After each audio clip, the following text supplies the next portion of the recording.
जय हिंद छात्रों। आज के इस लाइव क्लास में आप सभी प्रिय छात्रों का स्वागत है। आज या इसके पिछली क्लास में इरोजन चैप्टर चल रहा था, जिसमें हम इरोजन क्या होता है, इरोजन की प्रकार क्या है, इसके बारे में चर्चा कर लिए थे। आज हम आपको वाटर इरोजन और वाटर इरोजन के साथ साथ factors affecting our soil erosion due to water. तो वाटर इरोजन में जल के प्रभाव से कौन कौन सा फैक्टर्स है जिससे जल का इरोजन होता है, इसके बारे में आपको हम बताएंगे। इसमें बेटा दो चीज़ आपको जानना है, एक तो इरोजन के फैक्टर्स कौन से हैं और दूसरा उसके कौन कौन से फैक्टर्स कौन कौन से कारक हैं। एक तो आपको क्लासिफिकेशन में बताया गया है और एक यहाँ साइड पे इक्वेशन लिखा है कि आपको इक्वेशन बताया गया है। एक आपको इक्वेशन जानना बेटा और एक आपको क्लासिफिकेशन जानना है। दो चीज आपको जानना है। तो इरोजन तो आप लोग ऑलरेडी पहले से जान चुके हैं कि इरोजन है क्या, इरोजन किसे कहते हैं, इरोजन क्या होता है, ये आपको पहले से क्लियर है कि one particles one place to another place is called moment, another place is called erosion. कोई भी मिट्टी का कण है, अगर वो एक जगह से दूसरे जगह पर जाता है तो वो आपका इरोजन कहलाता है। बात आती है इरोजन मुख्यतः दो प्रकार से, एक जल के प्रभाव से जाता है और एक वायु के प्रभाव से जाता है। भाई किसी भी चीज पर जब फोर्स लगेगा तभी वो एक जगह से दूसरी जगह पर जाएगा। अब फोर्स दो कारक होते हैं, पावर के दो कारक, फोर्स के दो कारक होंगे, एक वाटर होगा और एक विंड होगा। तो बेटा वाटर से और एक विंड से, इन्हीं दो फैक्टर्स के द्वारा, क्या वो आपका वाटर हो और या फिर क्या हो विंड हो, बेटा इन्हीं दो फैक्टर्स से कोई भी पार्टिकल्स एक जगह से दूसरी जगह पर जाएगा। इसमें इससे पहले वाले क्लास में वाटर इरोजन के टाइप्स के बारे में आपको बता दिए थे।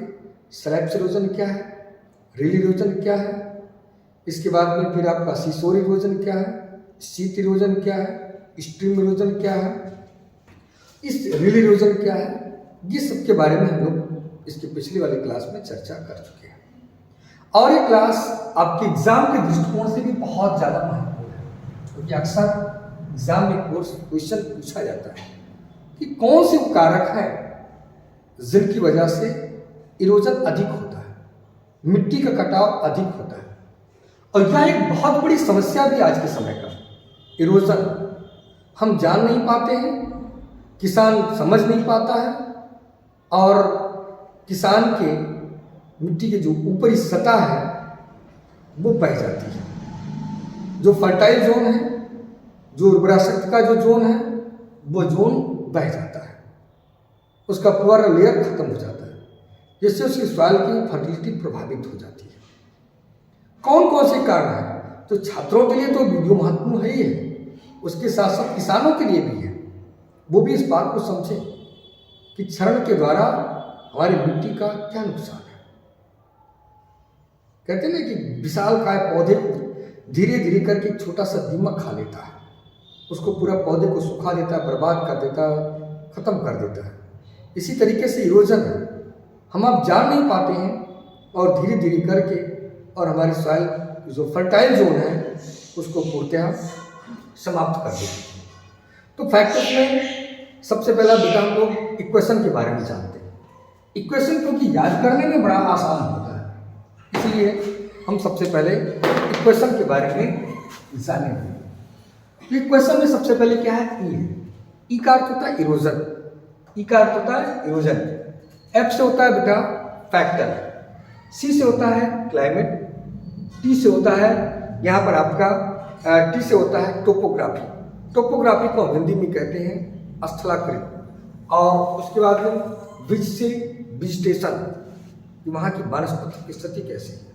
उसके बाद में एस से होता है सॉइल, किस प्रकार की मिट्टी है, मिट्टी का क्वालिटी क्या, मिट्टी की फिजिकल प्रॉपर्टी क्या है, उसका टेक्सचर और स्ट्रक्चर क्या है। ये चीज़ देखते हैं। उसके बाद पे एच से ह्यूमन, मानव मीन्स मानवीय क्रियाओं के द्वारा कैसे मिट्टी का क्षरण होता है। तो ये चीज़ है क्वेश्चन में, इसे क्या हो गया, इरोजन, मतलब हिंदी में क्षरण। ये अब से फैक्टर्स मीन्स कारक, कौन कौन से कारक हैं जो क्षरण के लिए मुख्यतः उत्तरदायी है। सी से क्या है, क्लाइमेट, मतलब कौन सा जलवायु, जलवायु फैक्टर्स में अभी इधर आप देख रहे हैं ये सब क्लाइमेटिक फैक्टर्स हैं। अभी आगे इसके बारे में हम लोग डिस्कशन करेंगे। टोपोग्राफी जो स्थलाकृति है, जो भूमि की ऊंचाई, उसका ढलान, समतल रूप, ये इसका टोपोग्राफी में, इसे टोपोग्राफी या कहीं कहीं पे आर लिखा होता है, आर से रिलीफ होता है, रिलीफ में भी टोपोग्राफी, रिलीफ और टोपोग्राफी ये दोनों एक ही होता है। वी से विस्टेशंस मतलब वनस्पतियाँ, जो भी वनस्पतियाँ हैं उसके बारे में। एस से मतलब वहाँ का सॉइल, मिट्टी, मृदा, इसके बारे में। एच जो ह्यूमन फैक्टर्स, सबसे बड़ा फैक्टर्स तो कह सकते ह्यूमन है, वही अपनी लालसा को पूरा करने के लिए और विभिन्न प्रकार की अनियमित क्रियाएं मृदा के ऊपर करता है, जैसे मिट्टी का कटाव बहुत तेजी से होता है।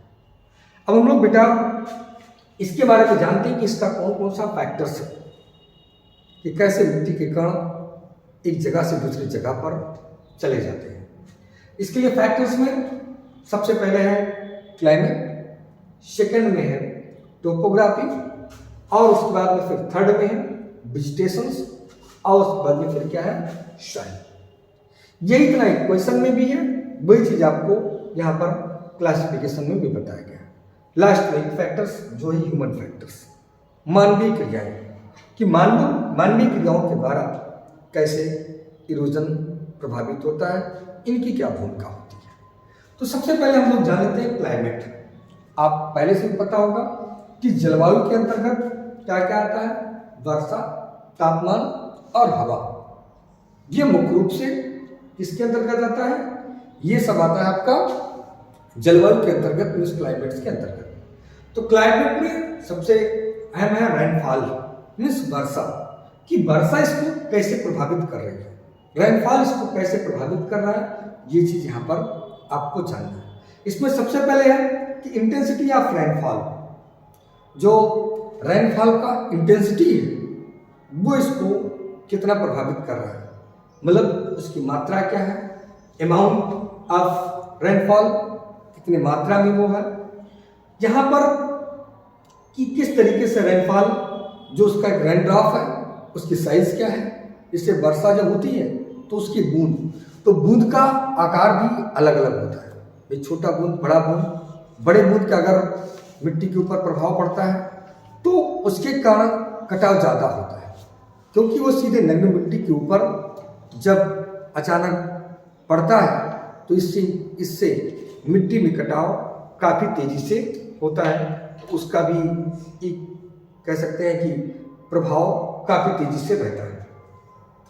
उसके बाद में कि विस्कोसिटी ऑफ रेन ड्रॉप, जो रेन ड्रॉप है उसकी विस्कोसिटी कितनी है, ये भी इसको प्रभावित करता है।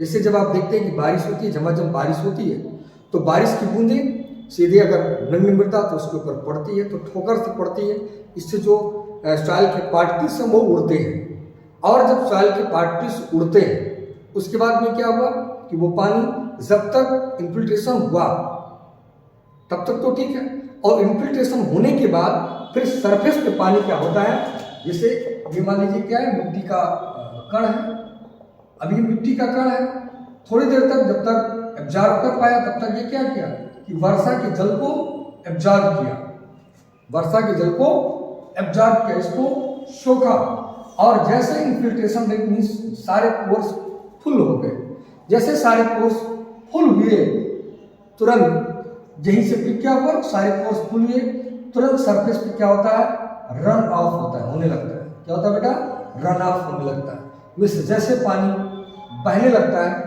तुरंत मिट्टी के कण उसके साथ बहकर जाने लगते हैं।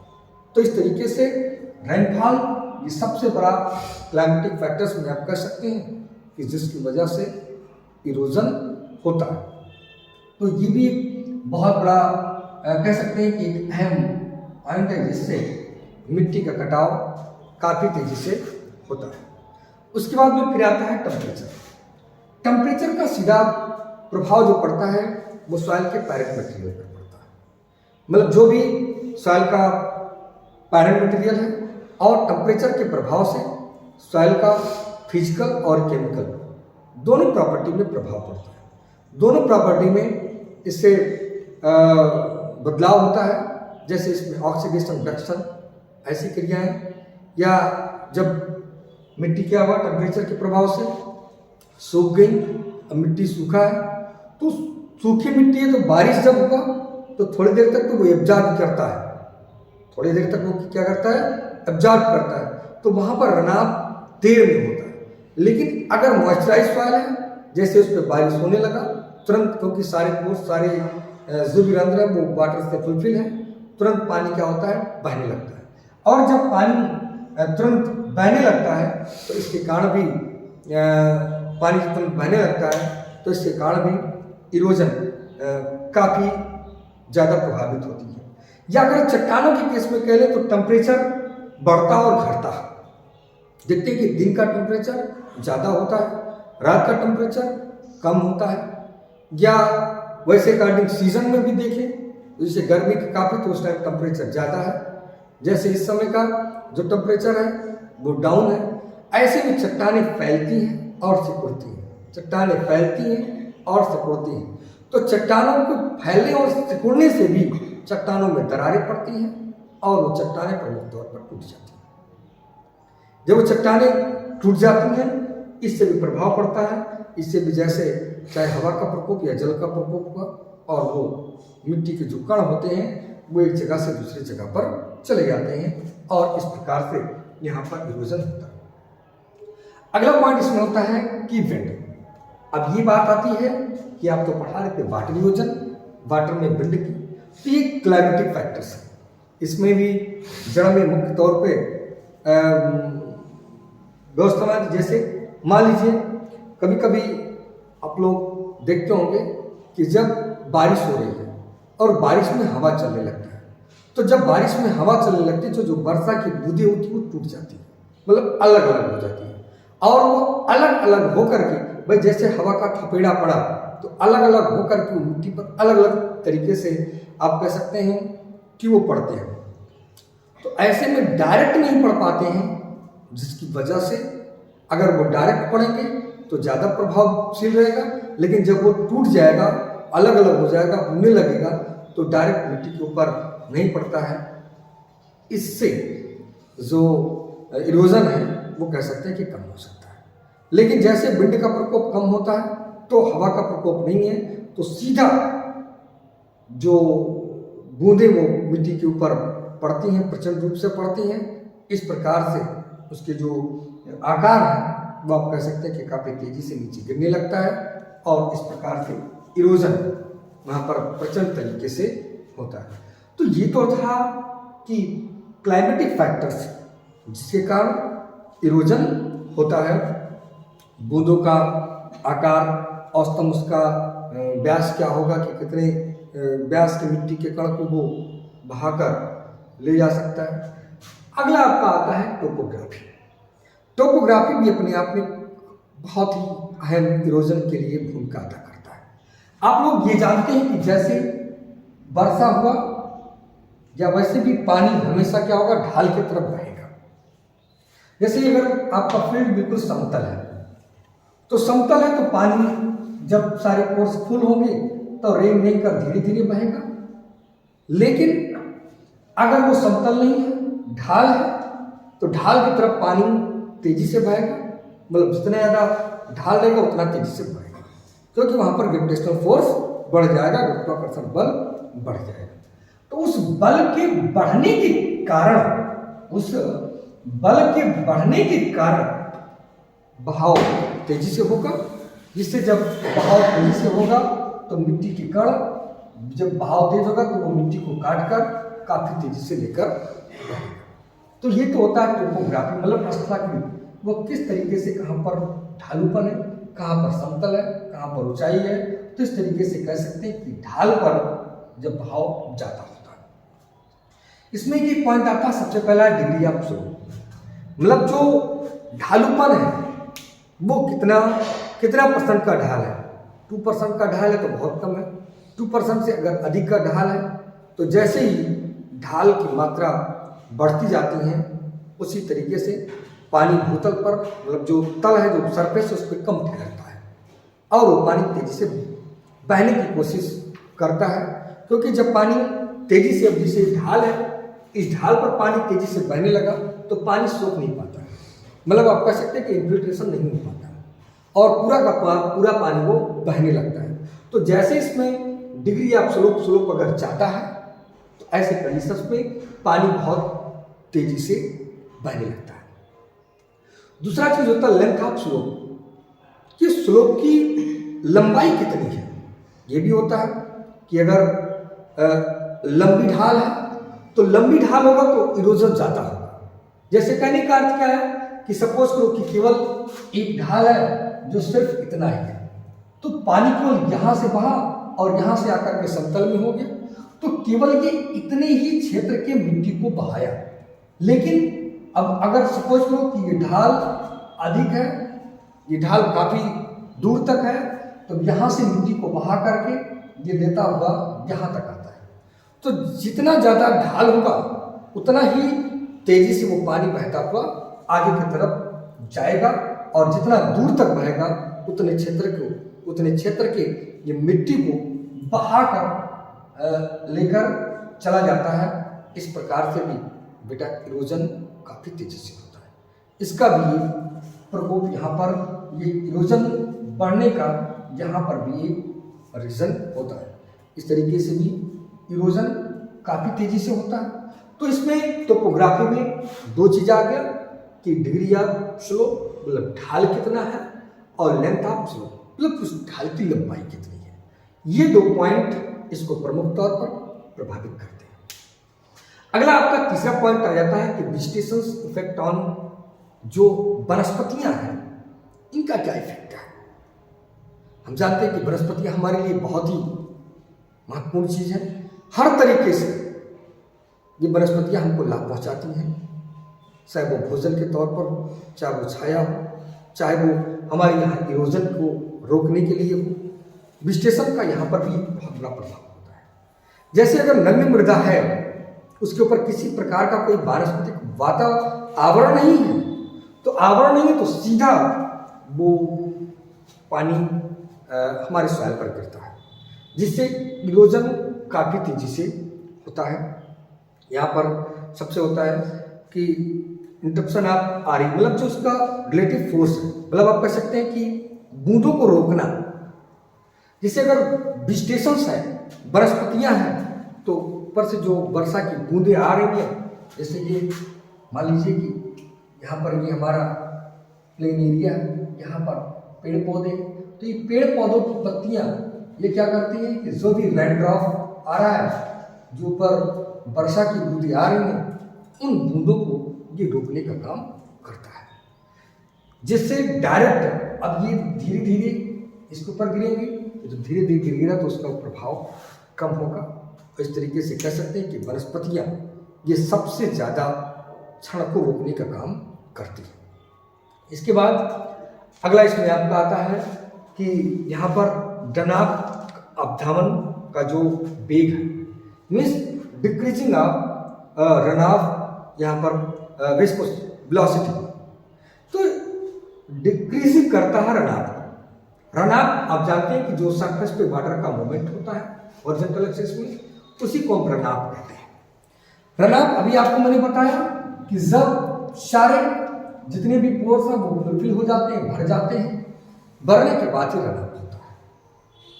तो रनआउट जब बिल्कुल डग सॉइल होगा, बिल्कुल प्लेन होगा, तो रनआउट तेजी से होगा। लेकिन अगर इस सॉइल पर कुछ वेजिटेशन से जो वनस्पतियां हैं, तो ये वनस्पतियां ये पानी के बहाव को रोकेंगी, और जब ये बहाव को रोकेंगे, रनआउट को रोकेंगे, तो इससे भी इरोजन कम होगा। अब लोग देखते हैं जिसने भी हाईवेज या जो भी उसके बगल में घास फूस या पेड़ पौधे कुछ लगाए जाते हैं, जिसकी वजह से वो जो बांध का जो मिट्टी है उसको रोकने का काम ये करते हैं। तो इस प्रकार से अगर वेजिटेशन है तो डिक्रीजिंग, वो जो रनआउट में जो बहाव है उस रनऑफ को रोकने का काम करते हैं। अगला होता है रूट इफेक्ट। आप जानते हैं कि हम पौधे को किसी तेज से तो रोकते नहीं हैं, पौधा जड़ से अपना मिट्टी में पकड़ बनाता है और पकड़ बना करके वो स्वयं उगता है। तो पकड़ बनाने के लिए मिट्टी में वो जड़ फैलती है, तो जो जड़ फैलती है तो मिट्टी को बांध लेती है। जैसे ये प्लांट है ये प्लांट है, इसका जड़ है, तो जब इसकी जड़ें फैलती है तो किस में फैलेंगी? मिट्टी में फैलेंगी। तो मिट्टी में फैलेंगी तो ये मिट्टी में जड़ों को ये क्या करेंगे? जड़ों को बांध कर ढक लेगी। तो इस तरीके से जड़ को ये बांध कर रख लेगा। इसी से ही ये मिट्टी का कटाव कम हो जाएगा। ये भी एक इसका फैक्टर्स होता है। उसके बाद में ट्रांसपायरेशन इफेक्ट। अगर निरंतर जल बढ़ता हो जा रहा है तो ऐसे में जो उत्सर्जन ट्रांसपायरेशन का जो इफेक्ट है ये भी इसमें अहम भूमिका प्रभावित करता है कि जैसे जब लगातार ट्रांसपायरेशन की क्रिया होती रहती है, मतलब जिसको हम हिंदी में कहते हैं उत्सर्जन की क्रिया होती रहती है, तो इससे भी मिट्टी में जल की मात्रा कम हो जाती है। और जब मिट्टी में जल की मात्रा कम हो जाती है तो जब वर्षा अधिक होता है तो स्वयं ही पौधे ज़्यादातर पानी को धारण कर लेते हैं। इससे पानी का बहाव जो होगा वो कम हो जाएगा। भाई खुदे प्यासा है, इसको ज़्यादा पानी की आवश्यकता है, तो ये ज़्यादा से ज़्यादा पानी को अपने अंदर क्या करेगा? एब्जॉर्ब कर लेगा। ये होता है। उसके बाद में इफेक्ट ऑफ प्लांट रेसिड्यूज। जो भी हमारे फसलों के अवशेष है, ये भी पैडी की कटाई हुई तो इसका जो अवशेष है, अगर हम उस अवशेष को न जला करके खेत में छोड़ देते हैं, अगर मुझे कुछ समय तक खेती नहीं करना है तो अगर छोड़ देंगे तो मिट्टी की ऊपरी सतह को ढक कर रखते हैं।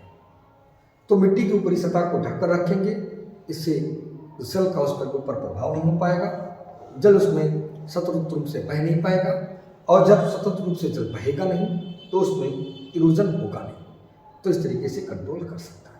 तो इस तरीके से आपका ये तीसरा पॉइंट जो वेजिटेशन इफेक्ट, इसकी वजह से कैसे इरोजन।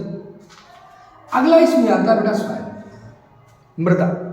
किस तरीके से मृदा जल के इफेक्ट को प्रभावित करता है, इसके बारे में जानते हैं। तो इसमें एक एक पॉइंट के बारे में कि सॉइल की करैक्टर क्या है, उसका फैक्टर्स क्या है, एक एक के बारे में आपको जानते हैं। कि सॉइल की परमेबिलिटी ऑफ प्रोफाइल, मतलब अगर सॉइल की परमेबिलिटी ठीक ठाक है, सॉइल प्रोफाइल की, उसमें कोई कड़ी परत नहीं है, उसमें अगर कोई हार्ड लेयर नहीं है, अगर उसमें कोई हार्ड लेयर नहीं है, तो अगर जैसे मान लीजिए सॉइल है, तो ये सॉइल के अगर इसमें स्पेस अच्छे हैं तो जल ज़्यादा से ज़्यादा इसमें एब्जॉर्ब हो जाएगा। तो जब जल ज़्यादा से ज़्यादा इसमें एब्जॉर्ब हो जाएगा तो इससे इरोजन कम होगा। लेकिन अगर परमेबिलिटी उसमें नहीं है, कहीं कहीं कंपैक्टनेस है, एक कण दूसरे कण से बिल्कुल सटे हैं, इसमें अगर कंपैक्टनेस है तो कंपैक्टनेस अगर होगा तो वाटर इसके अंदर उल्ट नहीं हो पाएगा, जब्सन नहीं होगा। इससे क्या होगा? सरफेस पर काफ़ी तेजी से जल का बहाव होने लगेगा, और उस बहाव होने से फिर इरोजन हो जाएगा। उसके बाद में कंडीशंस ऑफ सॉइल प्रोफाइल, वही चीज़ इसमें भी बता रहा है कि सॉइल प्रोफाइल का कंडीशंस क्या है। आप जुताई गुड़ाई कर रहे हैं, तो जुताई गुड़ाई कर रहे हैं तो उसका जो सॉइल का जो पार्टिकल्स है वो लूज है, और अगर लूज है तो उसमें स्वाभाविक है कि ज़्यादा से ज़्यादा मात्रा में उसके अंदर आप कह सकते हैं कि एरेशन और उसके साथ साथ वाटर का एब्जॉर्प्शन होगा, इन्फिल्ट्रेशन रेट वहाँ पर ज़्यादा होगा। वही चीज़ है टिलेज। अगर हम टिलेज की क्रिया करते रहते हैं, मतलब भूपरिष्करण जुताई गुड़ाई करते रहते हैं, टिलेज क्या होता है? Physical manipulation of soil is called tillage. मिट्टी में जो भी भौतिक क्रिया करते हैं उसी को टिलेज कहते हैं। जैसे अगर हम फसल लगा दिए, पहली सिंचाई के बाद अगर हम गुड़ाई कर दिए और तब दूसरी सिंचाई कर रहे हैं तो उसमें वाटर ज़्यादातर इन्फिल्ट्रेट होगा, मतलब ज़्यादा वाटर को वो सोखेगा, ज़्यादा जल को अपने अंदर वो धारण करेगा। लेकिन अगर आप पहली सिंचाई कर दिए तो सॉइल क्या हुआ, कंपैक्ट हो गया, सारे पार्टिकल्स सेट हो गए। अब उस पर दूसरी सिंचाई करें तो पानी तेजी से बहेगा, तो जब पानी तेजी से बहेगा तो मिट्टी के कण को काट कर ले जाएगा, क्योंकि उसमें वाटर का एब्जॉर्प्शन नहीं हो पाएगा, ये होता है। उसके बाद में सॉइल मॉइस्चर कंडीशंस की बात होती है, तो सॉइल मॉइस्चर में भी वही चीज़ है। सॉइल मॉइस्चर में भी वही पॉइंट है कि अगर सॉइल मॉइस्चर, अगर कंडीशंस मॉइस्चराइज ज़्यादा है तो जैसे पानी भरा, मतलब कहने का क्या कि सैचुरेटेड कंडीशन, अगर हमारा पेट भरा हुआ है और वो कुछ खाने के लिए मिल रहा है तो हम दूसरे को देंगे, उसको फेंकेंगे ही तो, अपने पास तो रखेंगे नहीं, हमारा तो पहले से भरा पूरा है। तो जब मिट्टी की सैचुरेटेड कंडीशन सारे पोर्स भरे हुए हैं तो पानी तुरंत उसके ऊपर बहने लगता है, इससे भी पानी बहेगा तो उससे भी। अगला होता है पोर्स साइज। पोर्स की साइज सॉइल के पार्टिकल्स पर डिपेंड करती है। जैसे अगर सैंडी सॉइल है तो लार्ज पार्टिकल्स होगा, तो उसमें पोर्स भी लार्ज होते हैं। तो जैसे क्ले की अपेक्षा सैंडी सॉइल में वाटर एब्जॉर्प्शन तेजी से होता है, भले ही होल्ड ना कर पाए लेकिन वो जल को काफ़ी तेजी से सोखता है। तो जब जल को काफ़ी तेजी से सोखेगा, मतलब इन्फिल्ट्रेंट उसमें ज़्यादा होगा तो बहेगा नहीं, तो इसलिए वो काफ़ी जगह पोर्स बड़ा है, लार्ज पोर्स है, तो वाटर को काफ़ी मात्रा में सोखता है और नीचे पहुंचा देता है, जिससे इरोजन को वो कम करता है। तो ये इतने पॉइंट जो सॉइल कंडीशंस में दिया जाते हैं। अगला होता है ह्यूमन फैक्टर। ह्यूमन फैक्टर्स में क्या होता है, डिफॉरेस्टेशन। आज हम क्या कर रहे हैं, अपनी आवश्यकताओं की पूर्ति के लिए, मकान बनाने के लिए, सड़क बनाने के लिए, रेल मार्ग बनाने के लिए, शहरीकरण करने के लिए, औद्योगिकीकरण करने के लिए या व्यापार करने के लिए, हम विभिन्न अपनी आवश्यकताओं की पूरा करने के लिए हम पेड़ पौधों को काट देते हैं। और जब हम पेड़ पौधों को काट देंगे, जो भी वनस्पति का एक आवरण है, एक आच्छादन है, भैया आपके सिर पर अगर छत नहीं होगा तो आप बेसहारा होंगे, आप बरसात के मार्ग से भी झेलेंगे, हवा के मार्ग से भी झेलेंगे। तो वही चीज़ होता है, जब हम आवरण पृथ्वी ऊपर से हटा देते हैं तो उसकी वजह से क्या होता है, क्षण काफ़ी तेजी से होने लगता है, और इस वजह से भी मिट्टी बिल्कुल नग्न हो जाती है, जिससे क्षण काफ़ी ज़्यादा से होता है। उसके बाद में अगला इसमें जो पॉइंट है कि इसमें पॉस्चर लैंड या ओवरग्रेजिंग, इसके द्वारा भी काफ़ी, अगर चारागाह के रूप में, इसको क्या बोलते हैं, चारागाह, चारागाह के रूप में अगर चराई बहुत ज़्यादा होती है, तो जब चराई बहुत ज़्यादा होगी तो उससे वेजिटेशंस क्या हो जाएंगे, बिल्कुल समाप्त हो जाएंगे, और जब वेजिटेशंस बिल्कुल समाप्त हो जाएंगे तो मिट्टी क्या हो जाएगी, नग्न हो जाएगी, और इस प्रकार से काफ़ी तेजी से उसके ऊपर इसका प्रभाव पड़ने लगता है। एक कोई भी पॉइंट होता है। अगला लास्ट में इसमें है कि जो हमारा दोषपूर्ण कृषि क्रियाएं हैं, हम दोषपूर्ण अनियमित तरीके से जुताई करते हैं, खेत को पता भारी बारिश हो रही है वैसे छोड़ दिए, हम मेड़बंदी नहीं कर रहे हैं, हम अगर देख रहे हैं तो भारी बारिश ज़्यादा है, इरोजन ज़्यादा है, ढाल अगर ज़्यादा है तो वहाँ पर हम कंटूर फार्मिंग नहीं करते हैं, ऐसी स्थिति आती है। अगर हम कंटूर फार्मिंग कर लेते हैं, कंटूर कल्टीवेशन कर लेते हैं, अगर ऐसी क्रियाएं करते हैं तो उससे भी हमारा रही सही होगा। लेकिन हम जब दोषपूर्ण कृषि अपनाते हैं तो इसकी वजह से भी ये मिट्टी का कटाव काफ़ी तेजी से होता है। तो ये था आपका फैक्टर्स की ड्यू टू वाटर इरोजन, ये आपको डिटेल में बताया गया। हमें आशा है कि आप लोगों को समझ में आया होगा। लाइव क्लास अगर आपको समझ में ना आया हो तो इसमें आप कमेंट के माध्यम से पूछ सकते हैं, और खुद देखिए और अपने दोस्तों को भी दिखाइए।